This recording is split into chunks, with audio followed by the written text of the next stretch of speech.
ने पाकिस्तान को एक बार फिर से फटकार लगाई है। भारत के स्थायी प्रतिनिधि पी हरीश ने पाकिस्तान पर आरोप लगाया है कि वो बार बार यूनाइटेड नेशन के मंच का गलत इस्तेमाल कर रहा है।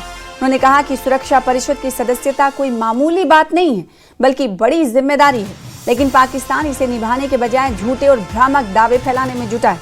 पर भारत ने जम्मू कश्मीर को लेकर अपना पुराना और अब साफ रुख दोहराया। उन्होंने कहा कि जम्मू कश्मीर भारत का अभिन्न और अविभाज्य हिस्सा है और था, है और हमेशा रहेगा। भारत का कहना है कि पाकिस्तान के खोखले बयान और दावे इस सच्चाई को बदल नहीं सकते। यूएन सुरक्षा परिषद एक ऐसा मंच है जहां पक्षपातपूर्ण और गलत नैरेटिव पेश ना किया जाए।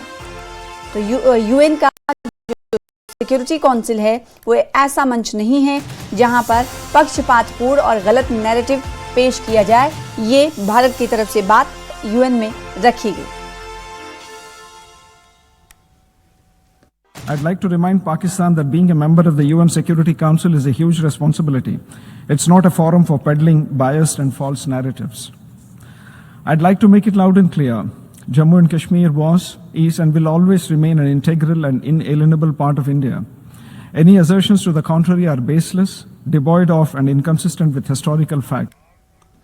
और श्रीनगर में नेशनल कॉन्फ्रेंस के अध्यक्ष फारूक अब्दुल्ला ने कहा है कि अनुच्छेद 370 और 35A की बहाली की मांग तब तक जारी रहेगी जब तक वो जीवित हैं। उन्होंने कहा कि जिस दिन हम दफन हो जाएंगे उसी दिन 370 और 35A भी दफन हो जाएगा। वहीं महबूबा मुफ्ती के पत्र पर उन्होंने कोई टिप्पणी करने से इनकार किया। एनसी प्रमुख का ये बयान 2 दिनों से काफी चर्चा में है कि धारा 370 और 35A को लेकर उनसे जब सवाल किया गया तो उन्होंने साफ लफ्जों में कहा कि ये दोनों मांगे आर्टिकल 370 और 35A की मांग तब तक जीवित है जब तक वो जिंदा है और ये मांगे उसी वक्त दफन हो जाएंगी जब वो दुनिया में नहीं रहेंगे।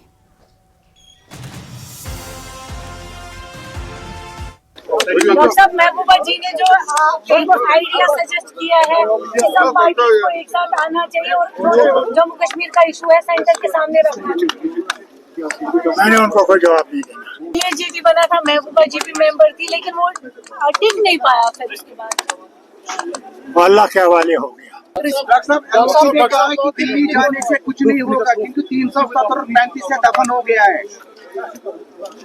जिस दिन हम सब दफन हो जाएंगे कश्मीर, उस दिन वो भी दफन हो जाएंगे। डॉक्टर साहब, इंडिया ब्लॉक की मीटिंग होने वाली है 8 जून को। Are you going to attend that?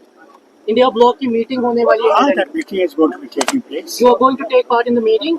Umar and I, one of us will go. Okay, so National Conference is going to represent. Obviously, we're part of that.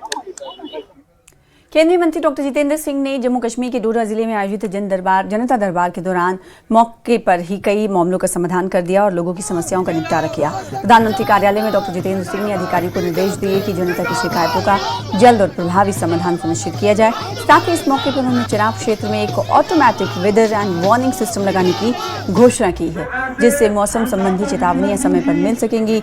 साथ ही NH44 मरम्मत सुधमा देव सुरंग परियोजना के कार्य को जल्द शुरू करने की बात की गई। और डॉक्टर जितेंद्र सिंह ने कहा कि हाल ही में आई बाढ़ से प्रभावित BDO कार्यालय, मदरसे और 20 से अधिक घरों की मरम्मत और पुनर्निर्माण को प्राथमिकता पर पूरा करने का भी भरोसा दिलाता।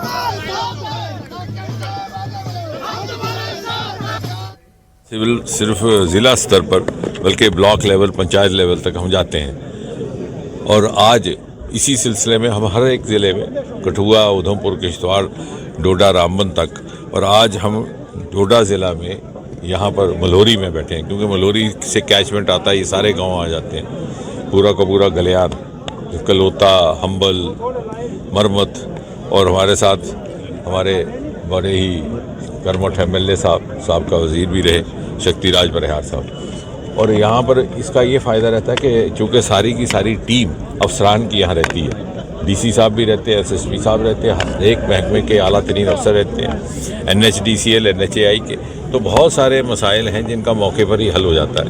कई बार ऐसा भी होता है कि हमारे कुछ एक लोग बहुत सीधे होते हैं, उनकी पहुँच नहीं रहती, सरकारी दफ्तरों में पहुँचने के लिए उनको हिचकिचाहट भी रहती है, तो हमारे यहाँ बैठने से ज़रा उनका भी हौसला बुलंद होता है। और ये इलाका एक ऐसा है कि गुज़श्ता 3-4 वर्षों में यहाँ पर बहुत बड़े पैमाने पर नेशनल हाईवे के काम शुरू हुए। NH-244 का काम शुरू हुआ जो यहाँ से पूरा मरम्मत तक जाएगा, जिसमें हमारा पुश्तैनी गांव भी बीच में, वहाँ से 3 लिंक रोड बन रहे हैं। तो उनके छोटे छोटे मसले हैं, कहीं मुआवजा मिला है, कहीं उसमें देरी हुई है। साथ में पिछली बार जो बहुत ज़्यादा बारिशें हुई थी उसकी वजह से, और ये जगह हम खड़े हैं, ये ग्राउंड भी अभी हमारे ही कोशिशों से ये मुमकिन हो सकी।